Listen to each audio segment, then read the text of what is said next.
What do you think does it take to succeed on Everest? It takes a lot of drive. You have to know why you're here. On Everest, there's so much emotion tied up with all the demands on you in this mountain for 2 months. You know, you want to make it so much. You want to make it so bad. You put up with so much. But in the end, you realize weather can shut you down, or you can just not be strong enough.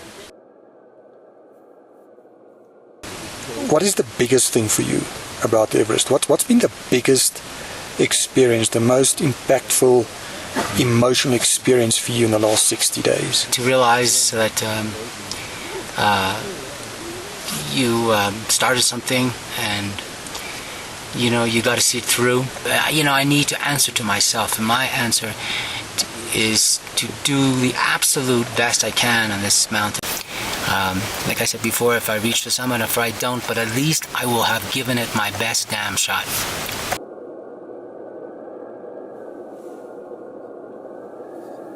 What's exciting about tomorrow other than the climb up to the South Col? That's from where we launch our summit bid at about 9 o'clock tomorrow night.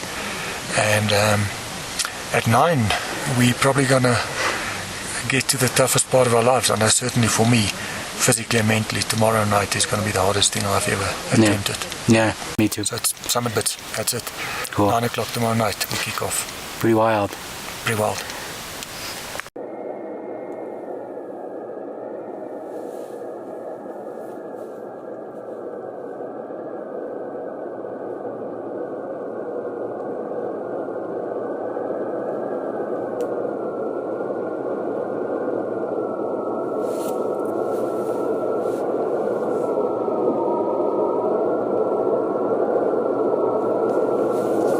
Nasty weather, you remember.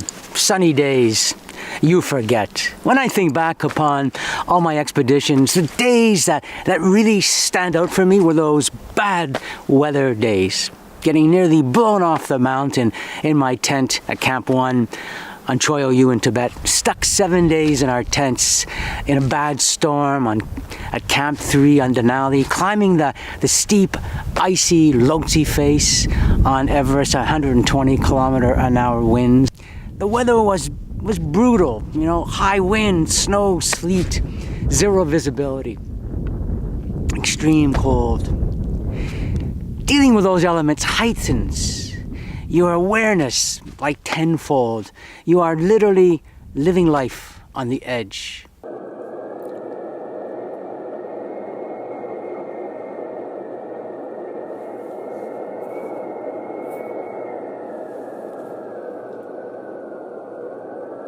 Kilimanjaro mlima mrefu sana, na mawenzi.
You know, Henry Ford once said, if you think you can do a thing, or you think you can't do it, you're right.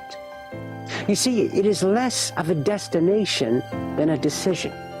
The only thing that stands in the way is you.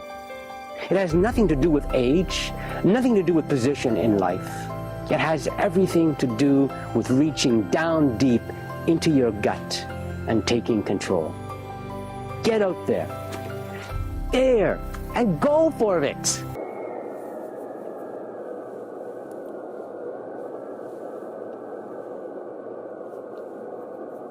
I had just summited Carsten's Pyramid in Papua New Guinea, and I was on my 5-day trek out of the jungle. At around 4 p.m. on the second day, I reached the top of a high ridge, and I remember from my trek in, I was about 1 hour to the next camp. And when I started again down this ridge, I went off track, and I followed a very old trail in the wrong damn direction. When I realized my error, it was already about 5 p.m. My thought process was, do I turn back and follow my tracks to the ridge and get there only at darkness, or do I take a chance to follow this fading trail and hope it will lead me to my next camp? I had little to lose by continuing down. However, it got very challenging and dangerous descending through the dense chaos of the jungle. Finally, darkness came, and I had no tent, sleeping bag, food, or water. I had only a headlight, Gore-Tex jacket, and pants. I knew that if I tried to continue in the dark using my headlight, and if I got lost on this fading trail, no one would ever be able to find me, and I would probably surely perish. It started to pour rain as it did every day. But strangely, I felt total calm and at peace. I knew I had prepared myself all my life out in nature for just such an event like this one. I believed in myself when the stakes were high.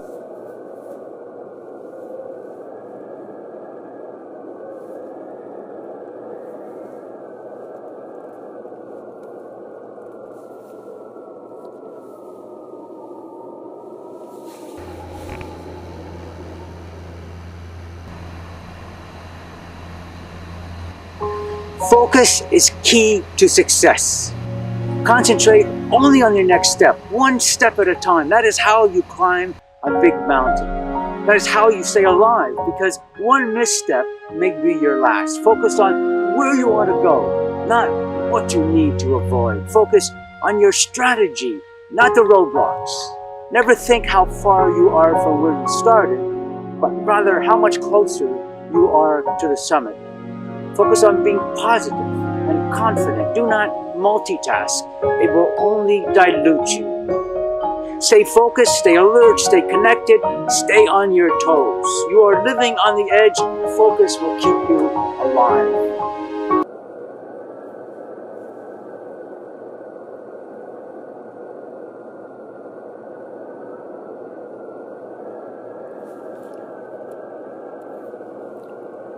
The more I think about this question, I realize it has less to do about the mountain than the challenge of surviving in nature and testing my strengths, both mental and physical. Yes, I love mountains, but they are only a vehicle to find what really matters, what really mirrors my inner world. I love the experience of living in a harsh environment for weeks and months with a team of like-minded people. I love the hardship of dealing with extreme weather. I love to build my adventure and validate my grit. I love the unknown of the geography and my unknown. I love living on my toes with all my senses firing. There is nothing in life that I have experienced that demands such absolute focus, where I feel so utterly alive. Climbing a mountain, they say, is a metaphor for living life. Yes, but it is also a metaphor to a very primitive need we humans have to explore past the savannah and be brave, risking it all to reach something profound that we really don't know what it is. We just need the rush and excitement of pushing past our barriers, I guess. Of course, most people will think it's a waste of time, but we know it's not.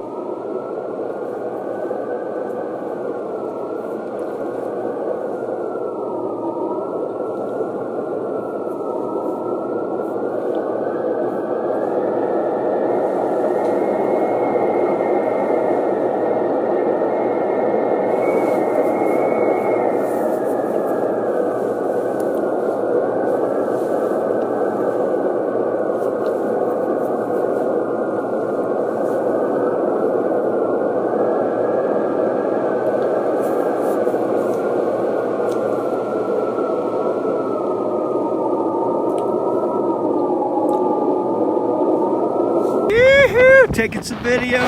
There we go, let's do it! Woo! That's what I'm talking about!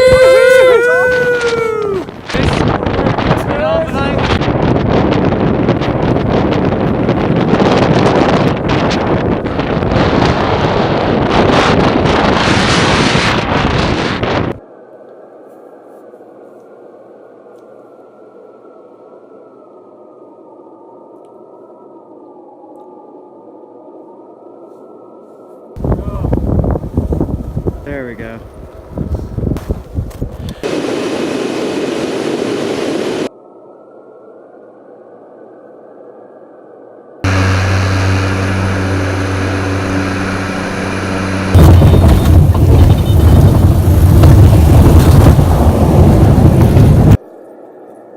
We are now on 360 camera in Antarctica, and we are 5 of us in a tent. Have you ever been afraid? Yeah, all the time. I think that's one of the Next question. cool parts about climbing is you learn to focus and figure out what you're afraid of, make sense of it, and get past it. I think as children we know a lot about magic and wonder and endless possibility, and whether it's our education system or life or all of it, or just things that are comfortable, we lose that awe and magic. I think it's a real act of choice, trying to reclaim that. I think being passionate is easy, but following your passion is hard. Failure happens to everybody, and it's a matter of viewing it. I think I'm a very cup is half full, not half empty person. So you need to look at failure as an opportunity to learn, because you don't always learn quite as much from your successes as your failures.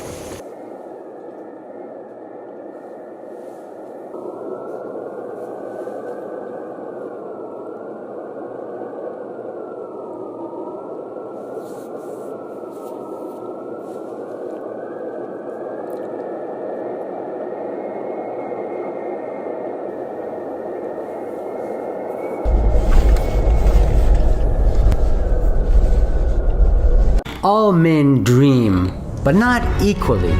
Those who dream by night in the dusty recesses of their minds awake in the day to find that it was just vanity. But the dreamers of the day are dangerous men, for they may act their dreams with open eyes to make it reality.